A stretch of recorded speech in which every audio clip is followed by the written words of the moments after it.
welcome to all of you. We know that many of you have traveled long distances to be here. Have your photos and resumes ready. Michael Jackson announced a series of concerts. He is king of music. fans old and young are thrilled. Michael's coming back. He's going to do it one more time, and that's what we're all here for the opportunity to be a part of history. We're here for the Michael Jackson audition. This is it. It's everybody's dream to be here. The best in the world here today. I love it.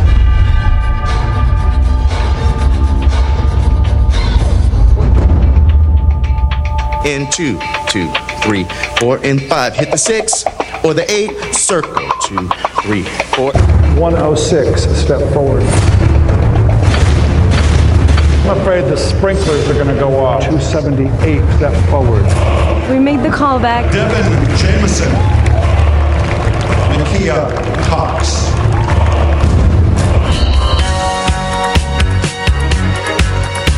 Work it.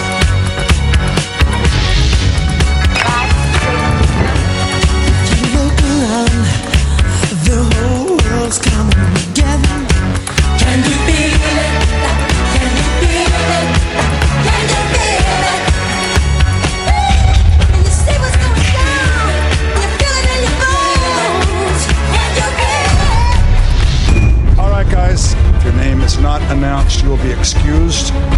Face front. And the Michael Jackson principal dancers for This Is It are Chucky Claypow, Drez Reed, Devin Jameson, Nakia Cox, Daniel Celebre, Nicholas Bass, Misha Hamilton, Shannon Holtzup, Timur Steffen, Chris Grant, Tyne Steckling. Congratulations. You are cast.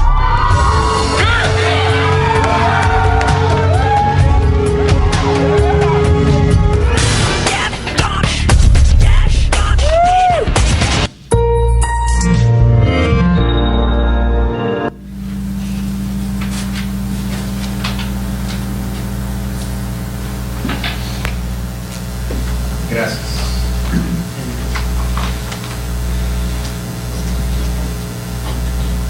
El libro del profeta Malaquías en nuestra Biblia está marcado como el último libro del Antiguo Testamento.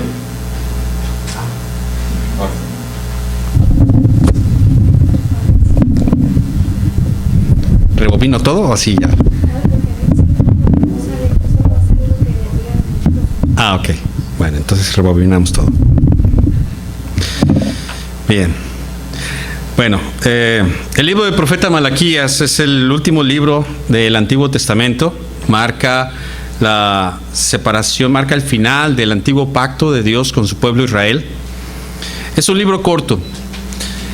Y es un libro, la última palabra de Dios al pueblo de Israel antes de que caiga sobre el pueblo de Israel un pesado silencio de 400 años.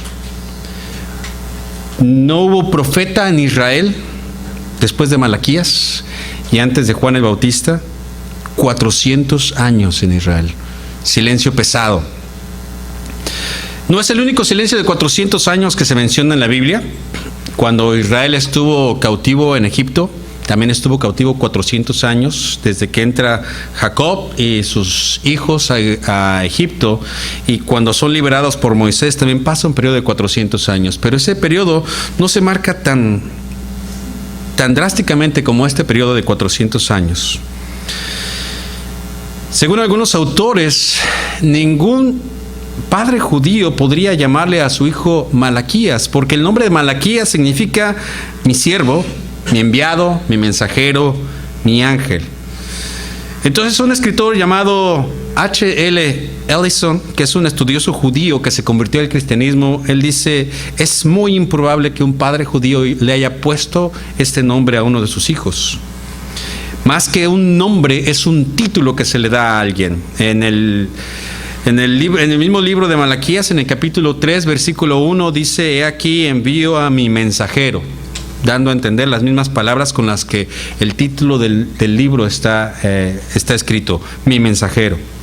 Entonces dicen que es más un título que un nombre. Incluso los escritores del Nuevo Testamento, los evangelistas y el apóstol Pablo, cuando hacen referencia a esta profecía, mencionan la profecía, pero no mencionan el nombre del profeta. Quizás porque el profeta dijo, es un mensaje muy, muy pesado. El primer versículo del libro de Malaquías, si vamos ahí al libro de Malaquías, en el capítulo 1, lo tienen también ahí en sus folletos, dice, profecía de la palabra de Jehová contra Israel, por medio de Malaquías. La gran mayoría de los profetas dicen profecía sobre Israel, profecía sobre Babilonia, profecía sobre Edom, etcétera, etcétera. Pero aquí está hablando una profecía en contra de Israel. Ya desde un inicio Dios está diciendo, tengo algo en contra de Israel. Israel es mi hijo y a Israel lo tengo que disciplinar. Dios es el ejemplo de un padre que ama tanto a su hijo que lo tiene que disciplinar porque ha tenido mal comportamiento.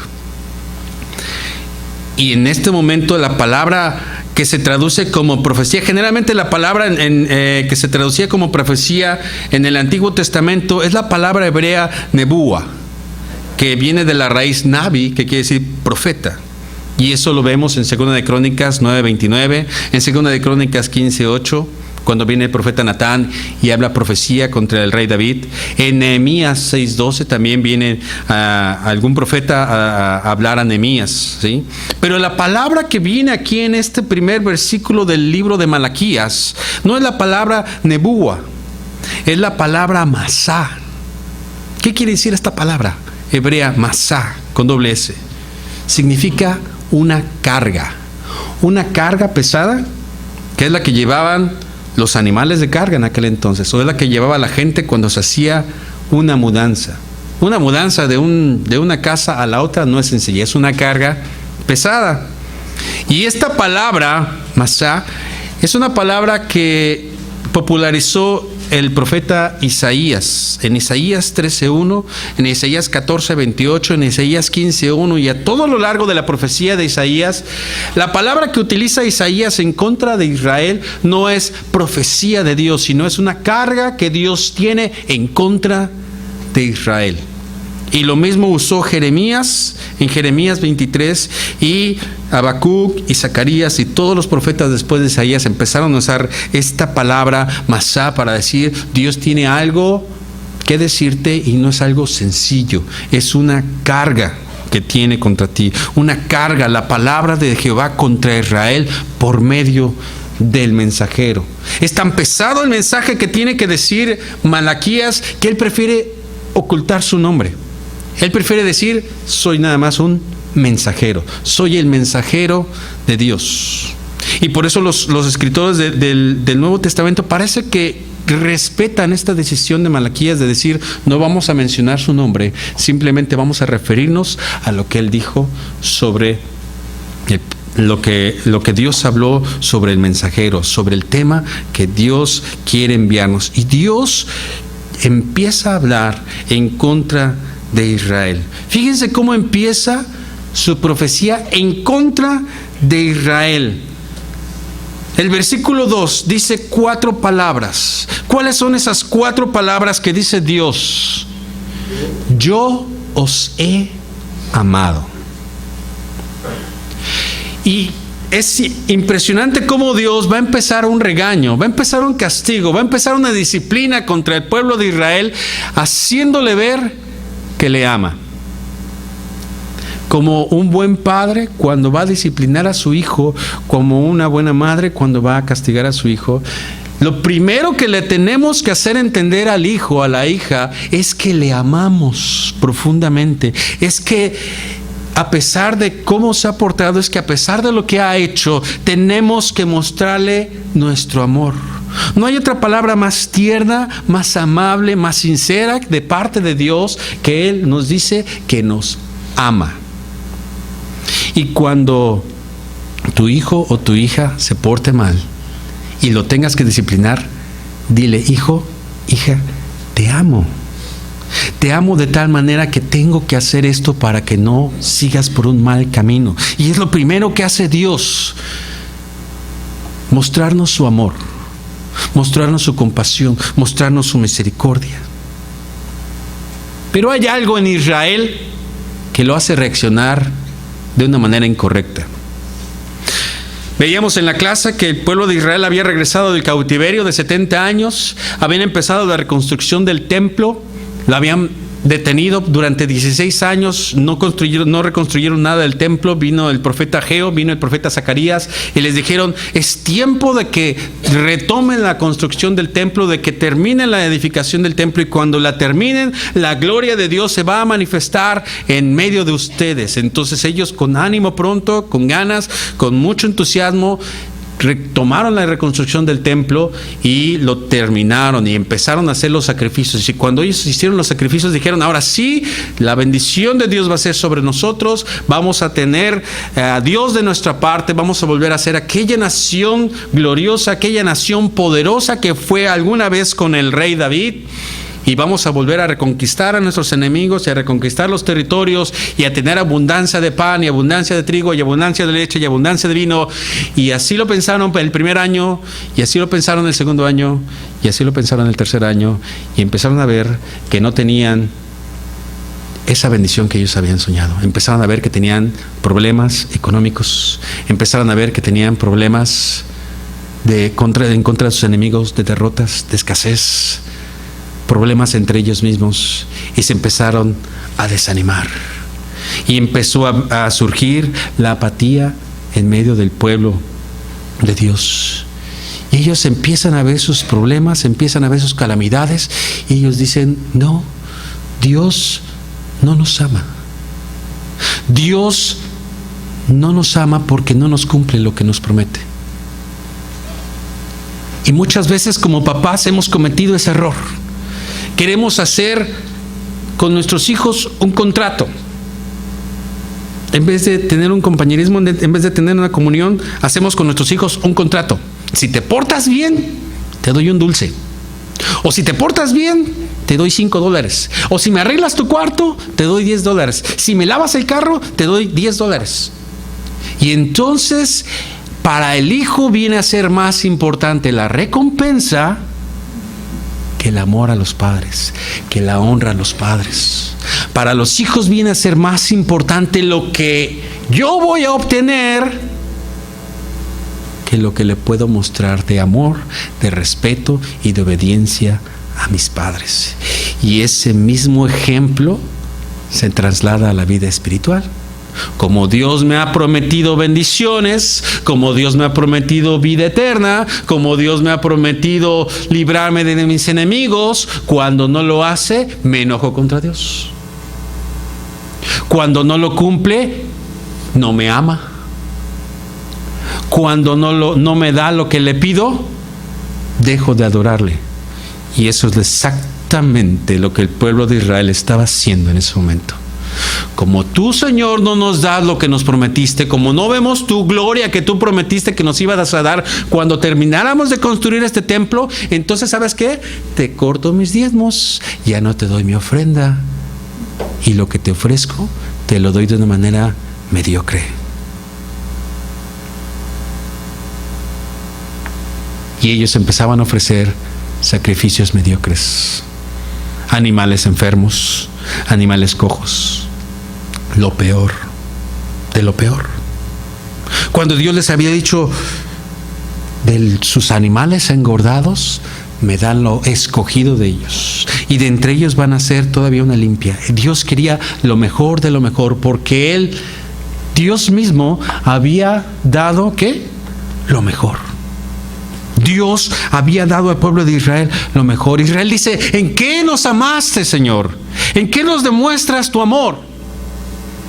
Y Dios los lleva hasta el libro de los orígenes, hasta el libro de Génesis, y les dice: había dos hermanos, Jacob y Esaú. A uno amé y al otro aborrecí. Y Dios en esta hora nos está diciendo: tú eres escogido por Dios. Tú eres elegido por Dios por sobre millones de personas. Dios te ha elegido a ti.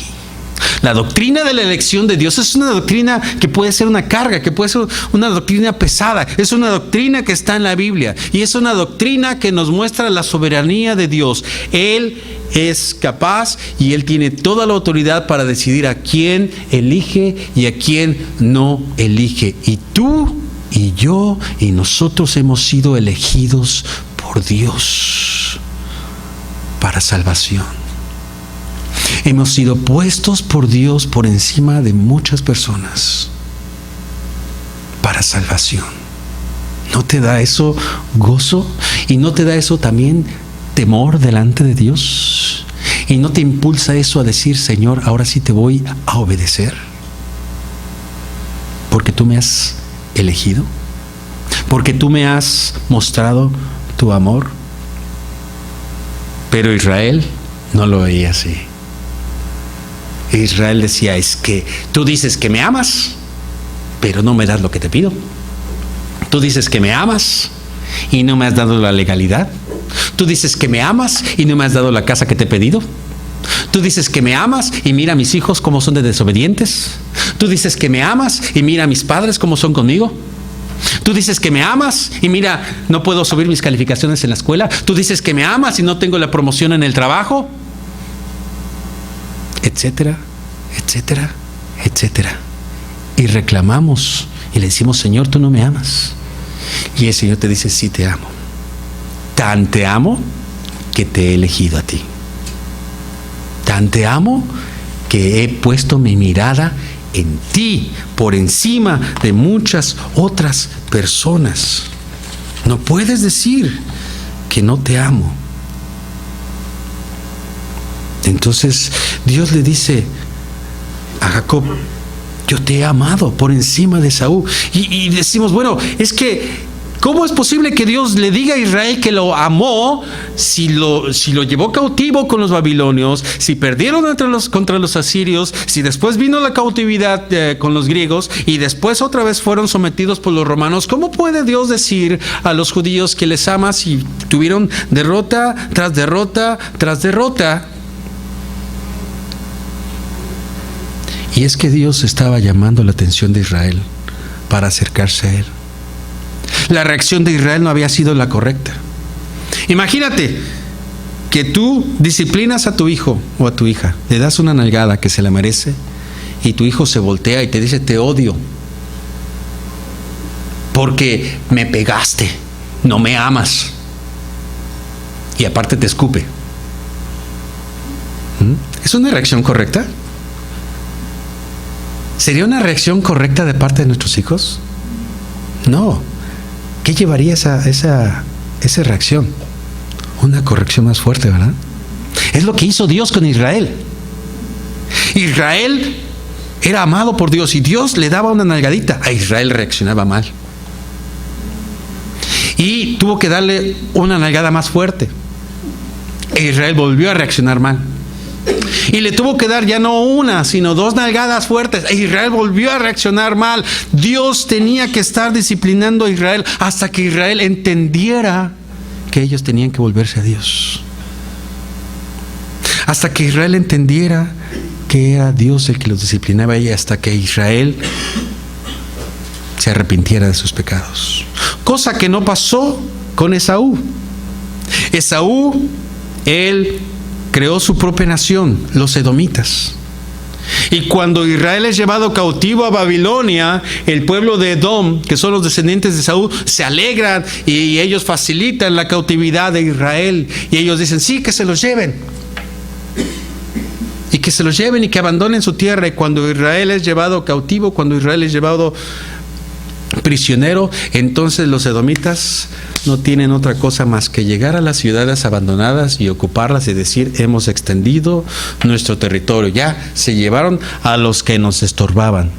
Y más adelante Babilonia vuelve a reconquistar esa tierra y el pueblo de Edom es llevado también cautivo.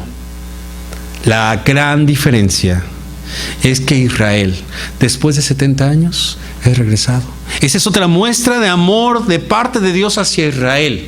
A pesar de que los llevó cautivos a tierra lejana, los regresó a su tierra. Y Una de las promesas que Dios le da a Israel dice: aunque tu cautividad fuera hasta el extremo de los cielos, de allá te traeré de regreso y te instalaré en tu tierra. Y en 1948 Israel fue reinstalado en su tierra como cumplimiento de la promesa del amor de Dios para con Israel. Y Edom se perdió. Edom está perdido en la historia. Porque cuando Dios castiga a sus escogidos, es como un padre cuando disciplina a su hijo. Él quiere el arrepentimiento. Dios busca el arrepentimiento de sus hijos. Y cuando lo logra, el objetivo de la disciplina ha sido logrado. Pero cuando Dios castiga a alguien que no ha sido elegido por Él, como el caso de Esaú, cuando Dios lo castiga es para juicio, es para condenación y es para destrucción eterna. Esa es la diferencia cuando Dios elige a alguien y no elige a otra persona. El castigo podrá ser similar, pero las consecuencias, el resultado es diametralmente opuesto. Cuando Dios nos castiga, dice el libro de Hebreos, no nos cansemos de la disciplina de Dios, porque Él quiere mostrar su amor para con nosotros. Si caemos sobre la piedra angular que es Cristo, vamos a ser quebrantados, vamos a ser llamados al arrepentimiento. Pero si esa piedra cae sobre alguien, lo desmenuza, lo hace desaparecer y no vuelve a levantarse nunca más. Nunca más. Y es lo que le pasó a Esaú. Y Dios le dijo a Israel: ¿ves lo que le pasó a Esaú? Yo no quiero que eso te pase a ti. ¿Ves cómo reaccionó Esaú? No quiero que reacciones así. Si Esaú ha sido castigado para juicio y destrucción, tú vas a ser disciplinado para arrepentimiento y para levantarte y para restaurarte. Y eso es lo que Dios hizo con Israel.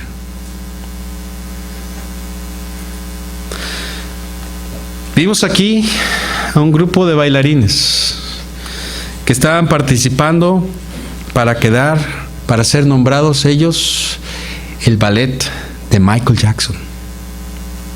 5,000 solicitudes. 5,000 solicitudes fueron enviadas. Solamente 600 fueron llamados para audicionar. Y de esos 600, solamente 12 fueron elegidos para bailar con Michael Jackson. Todos ellos pagaron su boleto de viaje. Todos ellos pagaron sus gastos de estadía en Los Ángeles. Todos ellos se esforzaron por ver si eran elegidos para bailar con Michael Jackson. Y ustedes vieron las caras de alegría, de gozo cuando decían los nombres.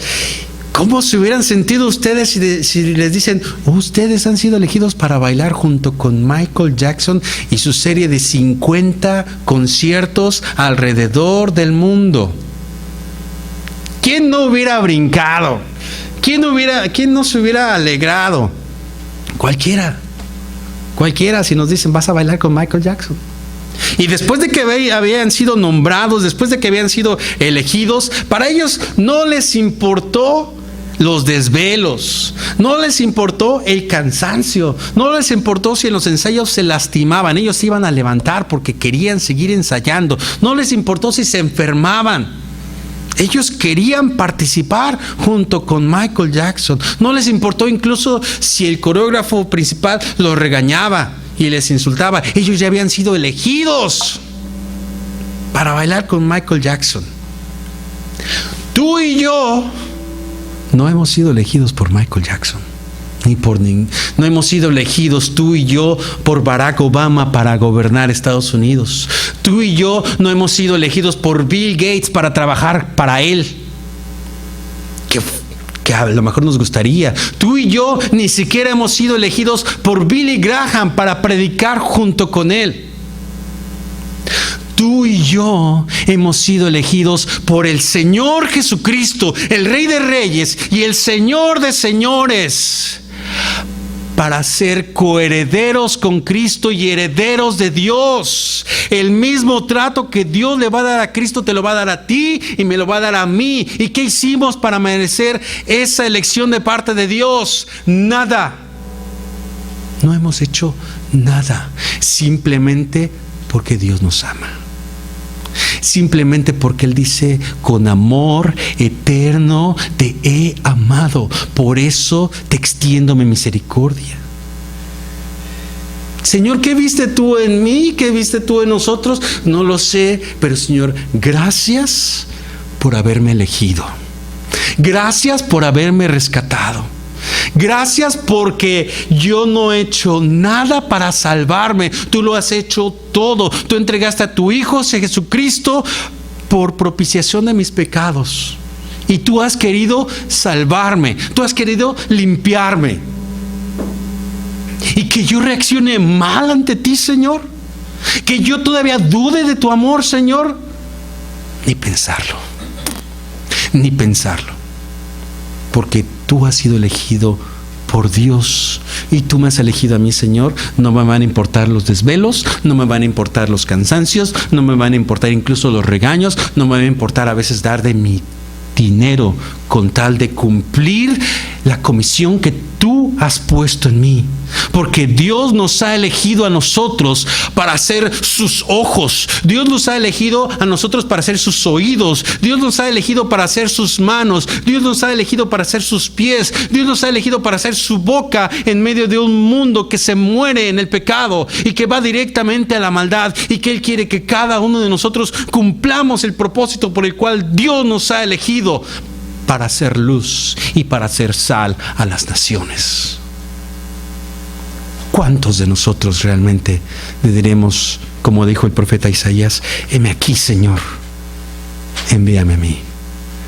Ojalá que cada uno de nosotros tomemos ese llamado muy personal y muy especial que Dios nos ha dado. Que no seamos como el Israel de Malaquías. Que no seamos como el Israel de los últimos tiempos del Antiguo Testamento, porque precisamente por eso Dios trajo ese pesado silencio a Israel. Después de este regaño que Dios le da a Israel, Dios les hace la ley del hielo total. No les habla ni una sola palabra hasta que viene el cumplimiento de la ley.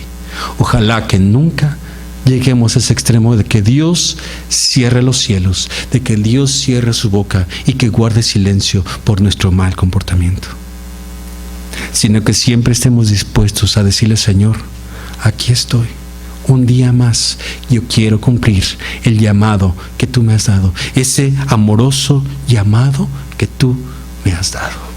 Vamos a Dios en oración.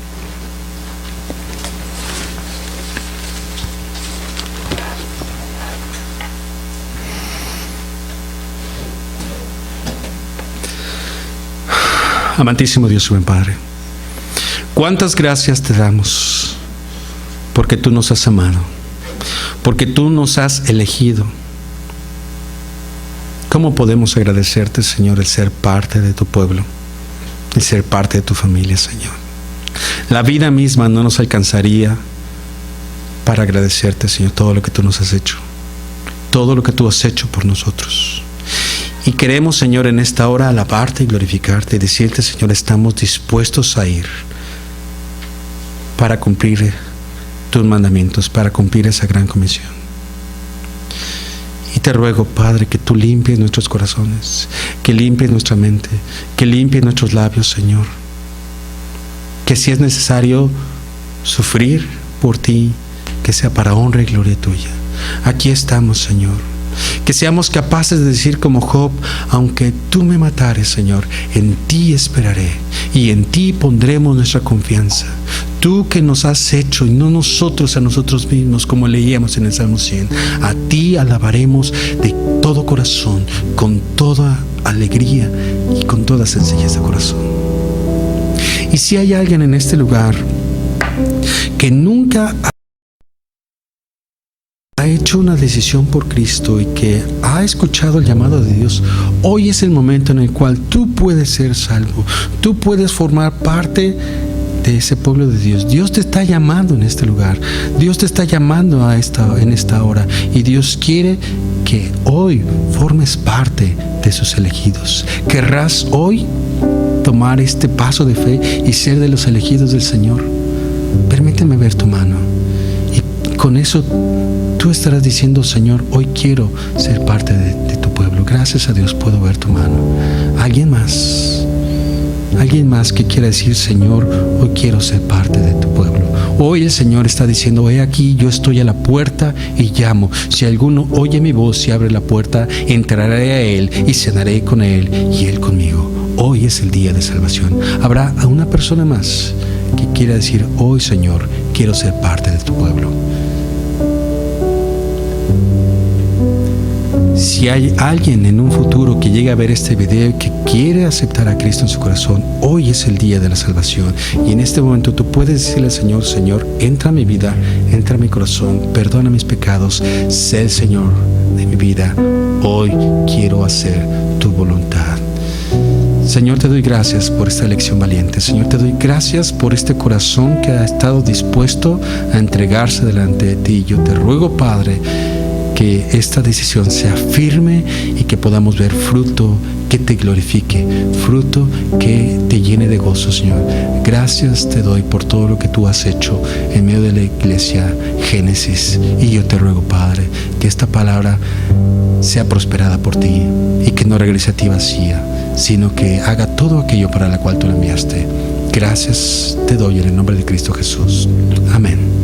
Hermanos, gracias, que el Señor les bendiga. Estamos despedidos.